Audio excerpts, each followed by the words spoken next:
नमस्कार विद्यार्थी शिक्षक मित्रांनो, माझ्या या स्टडी क्वीन ज्योती या यूट्यूब चॅनलवरती तुमचं स्वागत आहे. मागील व्हिडिओमध्ये 2024ची मराठी ही PYQ प्रश्नपत्रिका पाहिली होती आपण. आज आपण मानसशास्त्र हा विषय पाहूया. तर मानसशास्त्रामध्ये पहिला प्रश्न असा होता 2024 साली.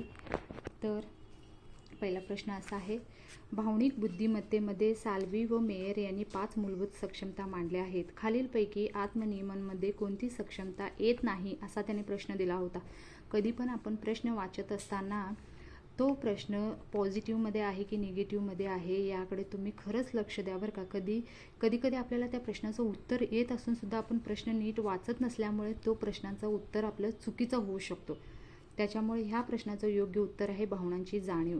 तर साल्वी आणि मेयर यांनी 5 मूलभूत सक्षमता मांडल्या होत्या. ते तुम्हाला माहीत आहेत का? तर 5 सक्षमता कोणत्या होत्या त्या? तर पहिलं होतं आत्मजाणीव, दुसरं आहे आत्मनियमन, तिसरं होतं प्रेरणा, चौथं आहे सामाजिक जाणीव आणि 5वं होतं सामाजिक कौशल्य. ही 5 त्यांनी मूलभूत सक्षमता मांडल्या होत्या आणि त्याच्यातलं आत्मनियमनमध्ये भावनांची जाणीव ही येत नाही. भावनांची जाणीव कशामध्ये होते? तर ती आत्मजाणीवमध्ये येते. तर दुसरा प्रश्न असा होता, व्यापक स्वरूपाची माहिती अर्थपूर्णरित्या व परिणामकारक रीतीने विद्यार्थ्यापर्यंत संक्रमित करण्यासाठी तसेच विषयवस्तू शिकवण्यासाठी शिक्षक खालीलपैकी कोणत्या अध्यापन प्रतिमानांचा वापर करतील? तर ह्या प्रश्नाचं योग्य उत्तर आहे अग्रज संघटक प्रतिमान. तिसऱ्या प्रश्नाचं उत्तर आहे, अंध विद्यार्थ्यांना अध्यापन करताना शिक्षकाने काही तत्वांचा अवलंब करणे आवश्यक आहे. या विद्यार्थ्यांना शिकवित असताना शिक्षक प्रत्यक्ष वस्तू हाताळायला, स्पर्श अनुभवायला देतात, तसेच परिचित असलेल्या वस्तूच्या संदर्भात उदाहरणे देतात. यामधून कोणते तत्व साध्य होते? तर ह्याचं योग्य उत्तर आहे मूर्तता. पुढील प्रश्न आहे, परीक्षेत कमी गुण मिळालेला विद्यार्थी प्रश्नपत्रिका फार अवघड होती, उत्तरपत्रिका कडक तपासली अशी कारणे सांगतो. हा खालीलपैकी कोणत्या मानसिक संरक्षण यंत्रणेचा प्रकार आहे? याचे योग्य उत्तर आहे प्रक्षेपण. पुढील प्रश्न आहे, प्रशिक्षण परिस्थिती आणि परीक्षण परिस्थिती या दोघांमध्ये जर काही समान व एकसारखे घटक असतील तर अध्ययन संक्रमण होते. हे खालीलपैकी कोणत्या उपपत्तीमध्ये मांडले आहे? या प्रश्नाचे योग्य उत्तर आहे थॉर्नडाईक समान घटक उपपत्ती. पुढील प्रश्न आहे, बांदुरा यांनी सामाजिक अध्ययन उपपत्तीद्वारे अनुकरण अनेक बाबीवर अवलंबून असते असे मत मांडले. प्रयोज्य म्हणजेच अनुकरण करणारा. बालकाच्या दृष्टीने ज्याचे अनुकरण करावयाचे आहे ती व्यक्ती सामाजिकदृष्ट्या कितपत प्रतिष्ठित आहे यावर त्याचे अनुकरण अवलंबून असते. हे खालीलपैकी कोणत्या बाबी अंतर्गत आढळते? याचं योग्य उत्तर आहे आदर्शाची चेतकीय गुणवत्ता.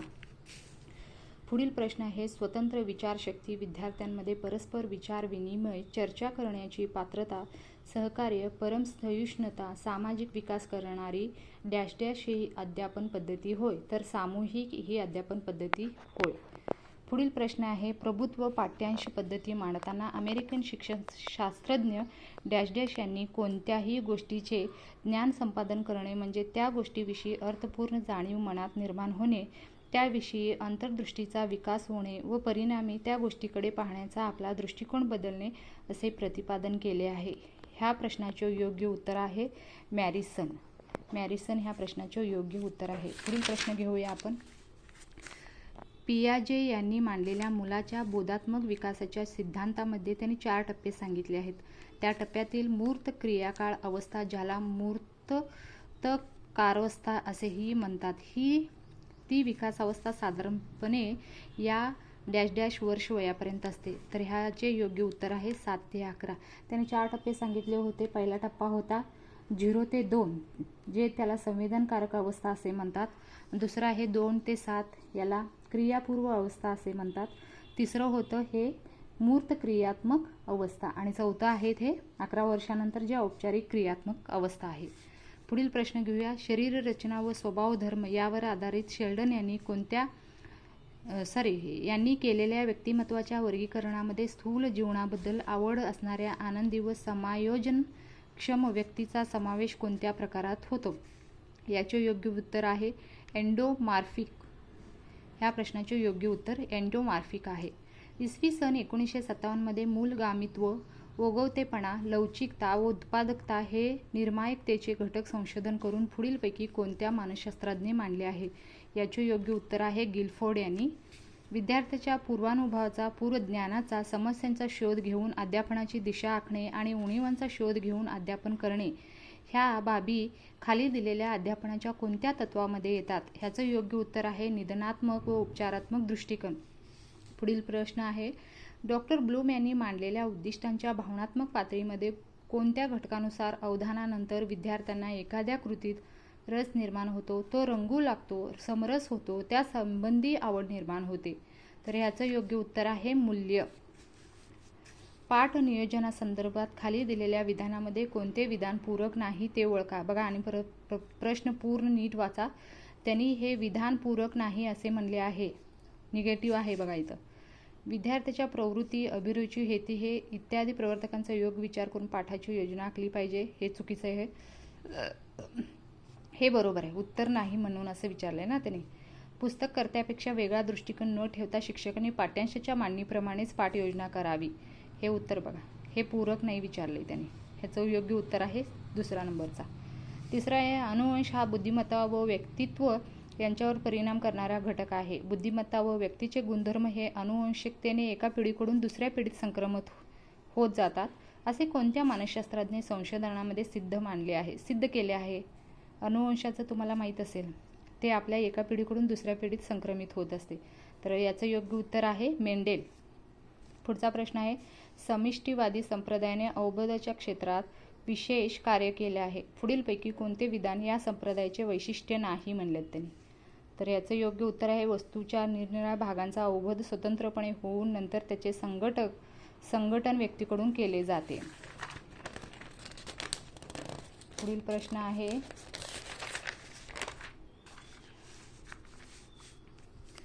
मानसशास्त्रातील विविध अभ्यास पद्धतीमध्ये प्रायोगिक पद्धतीच्या मर्यादांविषयी खाली काही विधाने दिली आहेत. त्यापैकी कोणते विधान असत्य आहे म्हणजे चुकीचं आहे असं त्यांनी विचारले? तर या पद्धतीचा निष्कर्ष पडताळून जरूर तर फेरफार करणे शक्य होते, हे चुकीचं आहे बघा, असत्य विधान आहे. त्यानंतर खालीलपैकी कोणत्या ग्रंथीद्वारे अनेक जीवनरस तयार होतात? त्यापैकी एका रसायनाचा परिणाम शरीराच्या बांधा व आकारमान यावर होतो, मस्तिष्क ग्रंथी. ह्याचं योग्य उत्तर आहे.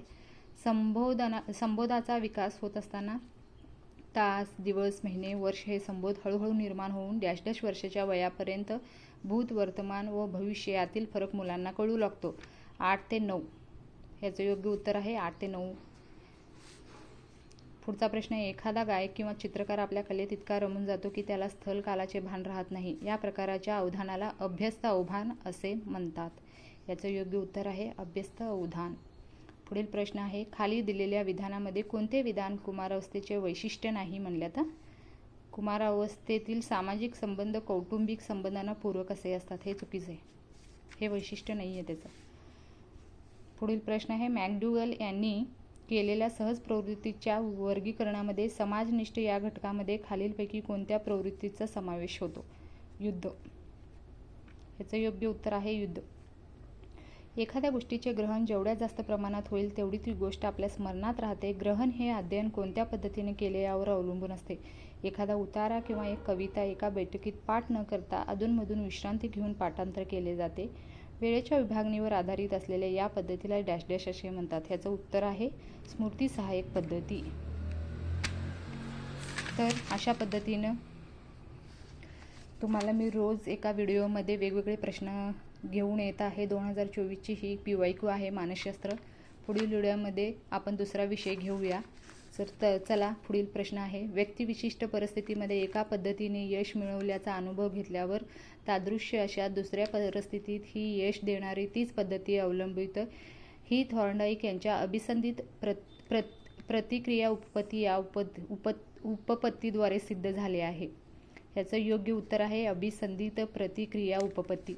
पुढील प्रश्न आहे, उद्दिष्टांचे श्रेणीबद्ध वर्गीकरण करताना डॅश डॅश यांनी बोधात्मक क्षेत्राचा विकास कसा होतो व भावात्मक क्षेत्रांचा विकास कसा होतो याचे टप्पे म्हणजेच उद्दिष्टे निश्चित करून त्यांचा क्रम निश्चित केला जातो.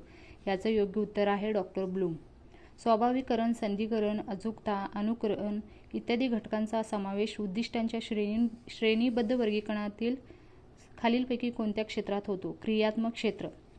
पुढचा प्रश्न आहे, निकष निकष संदर्भीय मूल्यमापन चाचणी ही क्षमताधिष्ठित चाचणी असते. खालील दिलेल्या विधानामध्ये कोणते विधान निकष संदर्भीय कसोटीचे वैशिष्ट्य नाही म्हणल्यात त्यांनी?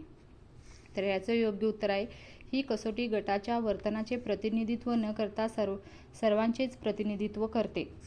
पुढचा प्रश्न आहे, अध्ययनकर्त्याला विवक्षित पातळीपर्यंत पोहोचविण्यासाठी अपेक्षित दर्जा व त्याचे सध्याचे वर्तन यातील अंतर भरून काढणे आणि विद्यार्थ्याला स्वतःचे मूल्यांकन करायला शिकवणे हे खालीलपैकी कोणत्या घटकाने साध्य होते? ह्याचं योग्य उत्तर आहे प्रत्याभरण.